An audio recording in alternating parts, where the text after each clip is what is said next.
त्वत्संस्तवेन भव संतति सन्निबद्धम पापम क्षणात् क्षयमुपैति शरीर भाजाम आक्रांत लोक मलनील मशेषमाशु सूर्यांशु भिन्न मिव सारवर मंधकारम। सब मिलान करते जाएं, अपनी किताब पर नजर रखें। यहाँ पर आचार्य प्रवर मानतुंग स्वामी ने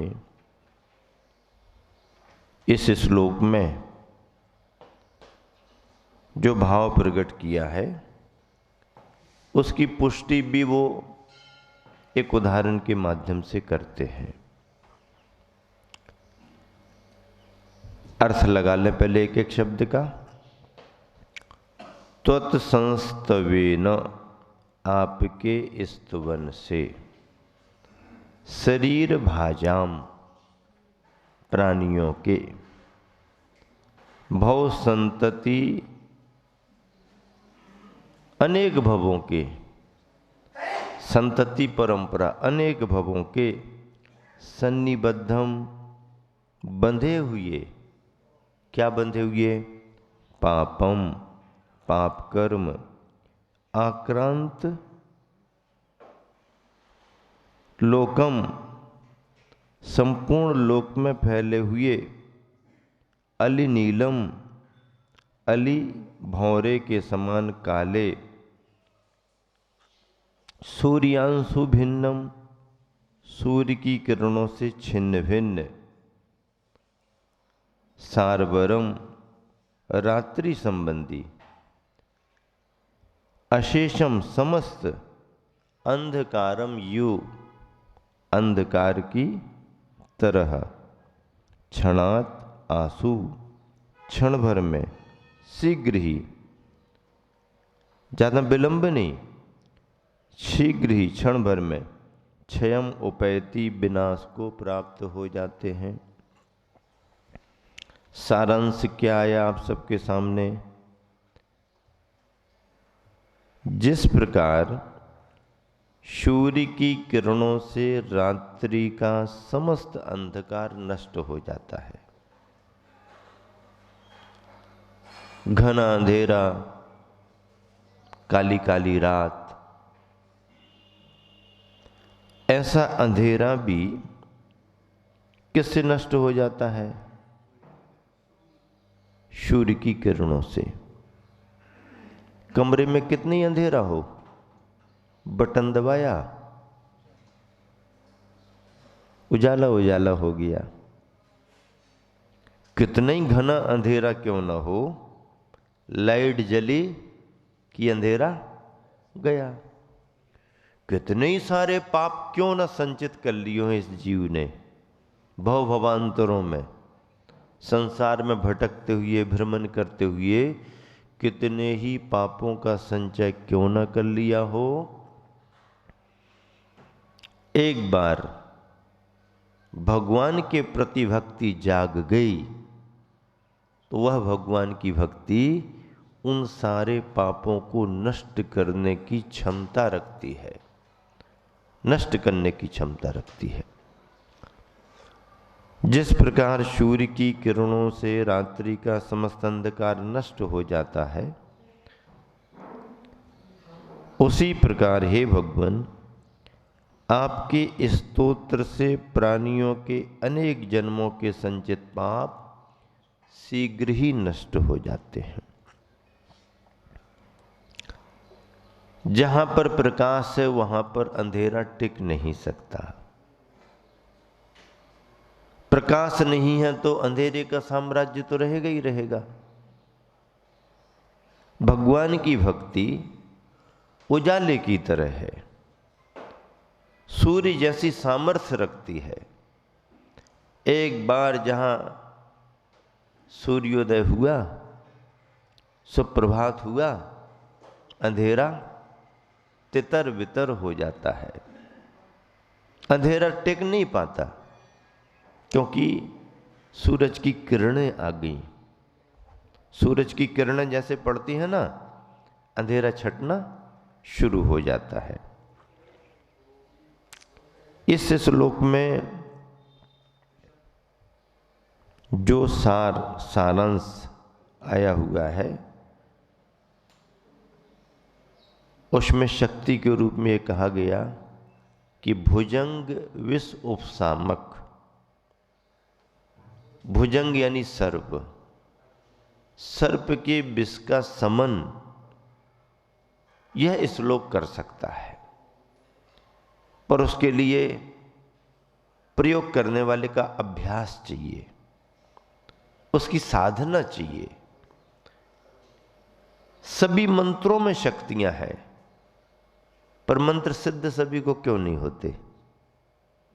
मंत्रों में शक्तियां हैं पर सिद्ध क्यों नहीं होते? क्योंकि उतना अभ्यास नहीं, उतनी साधना नहीं। मंत्रों की सिद्धियां साधना से होती हैं। भक्तामर स्तोत्र वही है, श्लोक भी वही है। किसी पर असर पड़ जाता है, किसी पर नहीं पड़ता है।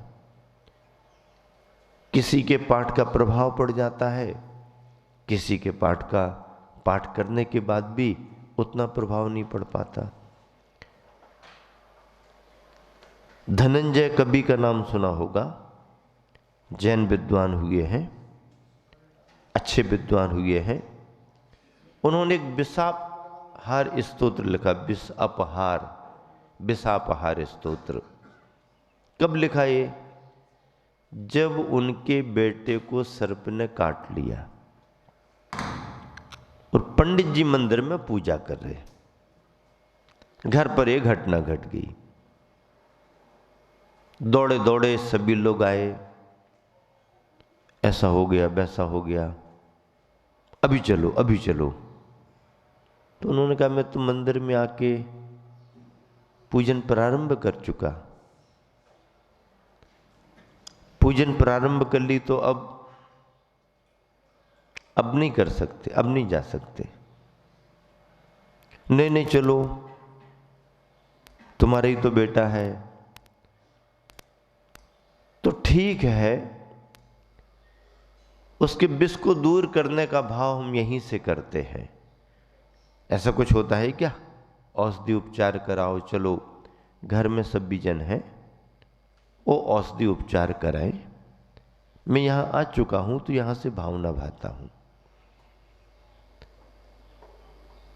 भगवान की भक्ति पर ही उन्होंने ध्यान केंद्रित किया, विश्वास था उनके मन में। देखो, विश्वास ही ऐसा कर सकता, विश्वास नहीं हो तो आदमी फिर करता नहीं। उनका विश्वास था। अंत में पत्नी भी गुस्से में आकर के फिर उस बच्चे को, अब तुम नहीं आते तो संभालो तुम यहीं पर, वहीं पर छोड़ करके चली गई। अब पंडित जी पूजा कर रहे हैं और पूजा करते करते जो भाव उनके लग रहे हैं, उद्देश्य केवल ये कि ये बच्चा ठीक हो जाए। मेरा बच्चा है इसलिए ठीक हो जाए, ऐसी बात नहीं है। यदि ये ठीक नहीं होगा तो लोगों का पूजा पर से विश्वास उठ जाएगा, इसलिए मैं पूजा को छोड़ के नहीं जा रहा और पूजा के प्रभाव को बतलाना चाहता हूं। इसलिए पूजा करते करते, पूजा में मन लगाते लगाते इतनी गहरी भावना भाई कि इसका अशुभ कर्म टलना चाहिए। परिणाम क्या निकला? पूजन के बाद में पंडित जी ने गंधोदक लिया और बच्चे को लगा दिया। आज भी सभी को मालूम है, लिखा गया है, सत्य घटना है, पुरानी घटना है। विषापहार स्तोत्र के अतिशय और प्रभाव की जब भी चर्चा आती है तो लिखा गया कि जैसे ही पूजन समापन के बाद पंडित जी ने गंधोदक को बच्चे को लगाया, बच्चा होश में आ गया, उठ के बैठ गया। तो प्रभाव तो है। अब आप कहोगे कि ऐसा होता है तो फिर हमारे साथ क्यों नहीं हो रहा? अरे तो तुम्हारा तो पूजा ही करने में मन नहीं लग रहा ना, उन्होंने समाचार सुना तो उनको भी तो विकल्प आया होगा, विकल्प तो आया होगा, लेकिन संकल्प तो उनका दूसरा काम कर रहा था। विकल्प तो उनको भी आया होगा, लेकिन संकल्प तो उनका दूसरा काम कर रहा था। तो इस तरह से जिनेंद्र भगवान की स्तुति भगवान की पूजा का प्रभाव है। भगवान की स्तुति भी एक छोटी पूजा मानी जाती है। प्रभु पतित पावन भी यदि कोई भावपूर्वक पढ़ ले तो भगवान की पूजा कर ली उसने। महावीर अष्टक पढ़ ले तो महावीर भगवान की भक्ति के रूप में पूजा हो गई। कल्याण मंदिर स्तोत्र पढ़ ले तो पार्श्वनाथ भगवान की पूजा हो गई। स्वयंभू स्तोत्र पढ़ ले तो 24 तीर्थंकर की पूजा हो गई। और भक्तामर स्तोत्र पढ़ ले तो आदिनाथ भगवान की पूजा हो गई। स्तुति भी पूजा ही है, स्तुवन पूजा ही माना गया है। इस तरह से भुजंग विष उपशामक, सर्प का जहर भी यदि किसी को चढ़ गया तो भगवान की भक्ति से जहर का असर भी कम हो सकता है, यहां तक कि पूर्ण रूप से समाप्त भी हो सकता है। पर प्रयोग हो, पद्धति हो, उतनी गहरी साधना हो, नौ सिखिया के भरोसे नहीं रहना। हाँ, बिच्छू का मंत्र नहीं जानता और सांप की बामी में हाथ डालने चला गया है? बिच्छू का तो मंत्र नहीं जानता है, सांप की बामी में हाथ डाल रहा, धोखा हो सकता है। ऐसा धोखा ना हो जाए। और यदि कोई विशेष ज्ञाता है, अनुभवी है, साधक है, तो बाहरी उपचार करते करते धर्म का सहारा भी लेना चाहिए। बाहरी उपचारों को सर्वथा छोड़ दो, धोखा हो सकता है। तुम्हारा पुण्य का योग आ जाएगा तो आपको पानी भी अमृत बन जाएगा। और यदि अशुभ कर्म की तीव्रता है तो अमृत भी कोई पिलाने को जाएगा तो उसके हाथ से अमृत नीचे गिर जाएगा, तुम्हारे मुंह में नहीं जा पाएगा। इसलिए ऐसे समय में बाधाएं व्यवधान दूर करने के लिए बाहरी उपचार जो है वो आप करें, करना चाहिए। लोक रूढ़िता से बचना चाहिए, अंधविश्वास से भी बचना चाहिए। एकदम बिल्कुल ऐसा नहीं कि उसी पर भरोसा करके, लेकिन यदि सच्चा धर्म तुम्हारे पास है और उसका अभ्यास यदि किसी को है तो यह प्रयोग भी तुम्हारे को सफलता दिला सकते हैं, दिलाते हैं। चलिए इसमें रिद्धि मंत्र की बात करें। ओम ह्रीम अर्हम संभिन्न संसोत्रित्व बुद्धि रिद्धे संभिन्न सोत्रित्व बुद्धि रिद्धि प्राप्तेभ्यो नमः। मंत्र पढ़ लिया आपने, अपनी अपनी किताब में से पढ़ लिया? नहीं पढ़ा, किताब में देखा ही नहीं है, महाराज जी को ही देख रहे। किताब में देखो तो जरा, मंत्र लिखा है नीचे, इस श्लोक को भी देखो, हिंदी भी देखो, और जो मंत्र लिखा है उसको भी पढ़ो। संभिन्न सोत्रित्व रिद्धि क्या है? संभिन्न सोत्रित्व सुनो, 12 योजन लंबे, 12 योजन में लगभग 144 किलोमीटर के आसपास होता है लंबे, 9 योजन चौड़े क्षेत्र में ठहरने वाली चक्रवर्ती की सेना। चक्रवर्ती की सेना कितनी बड़ी है? बहुत बड़ी होती है। चक्रवर्ती है, 6 खंड का अधिपति है, स्वामी है, उसकी सेना भी बहुत बड़ी होती है। तो 12 योजन लंबा घेरा और 9 योजन चौड़ा, इतने क्षेत्र में ठहरने वाली चक्रवर्ती की सेना आदिनाथ भगवान का समूह था 12 योजन का, महावीर भगवान का घटते घटते 1 योजन का बचा था। तो 12 योजन प्रमाण क्षेत्र में लंबे चौड़े चक्रवर्ती की जहां सेना ठहरी है, उस सेना के हाथी, घोड़ा, बैल और वहां विचरण करने वाले पक्षी आदि, मनुष्य आदि भी, सभी के अक्षर अनक्षर रूप नाना प्रकार के शब्दों को मनुष्य बोलेगा तो शब्द ख्याल में आ जाएंगे। हाथी घोड़े की आवाज शब्द के रूप में पकड़ में नहीं आएगी। पक्षी बोलते हैं तो उनकी आवाज पकड़ में नहीं आती। अब उनकी आवाज सुन के आप अलग अलग अर्थ निकालो तो निकालो, तुम अपने मन के निकाल लो, लेकिन वो क्या बोल रहा है तुम्हें क्या पता। लेकिन इसके ज्ञाता जो पक्षियों की आवाज को पहचानते हैं, वो समझ लेते हैं कि ये पक्षी क्या बोल रहा है। पक्षी क्या बोल रहा है?